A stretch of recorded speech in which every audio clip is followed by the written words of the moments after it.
areas where he would drug them by forcing them to drink a substance or simply spray those substances in their face. It is unclear what happened next after his victims become drowsy from the substances, but it was said that he would cut out their veins and drink their blood. That is for some of his victims. Those victims whose blood he didn't drink, he would hold them hostage and call their family for ransom. And that may have been how he might have been caught. After he killed his victims, he would throw their bodies into a sewer or a dense bush and move on in the hunt for his next victim.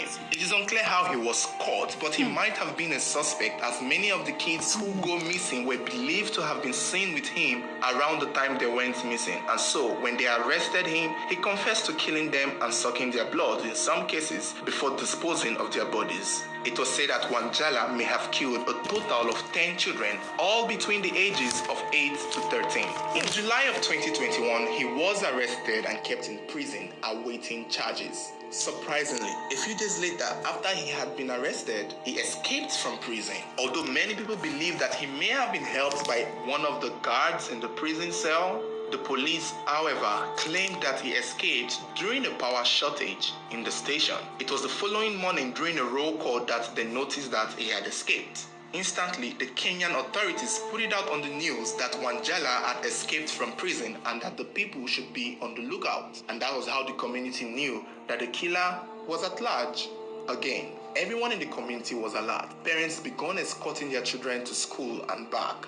At the same time, the police were under strong criticism from the public, wondering how would they let such a killer escape from their custody. Even though they claimed that he left during the power shortage, was he the only one in the custody? Was he the only one in the cell? Why was he the only one able to escape from custody? These were the questions that made a lot of people believe that Wanjala might have been helped specifically by one or two policemen present in his escape. It is unclear how Wanjala was found for the second time, but some sources claim that he had gone to hang out at a football field again like he usually does. Only this time he was recognized by the little children who raised alarm. Wanjala took to his heels and ran to his mother's house, where he was traced to, dragged out of the house, beaten by a mob of angry youths. He was beaten heavily with sticks and stones till he passed. The sad thing about Wanjala's death is not the fact that he actually died, but it was the fact that he died with so much information as to how he lured his victims, if there was any second person involved,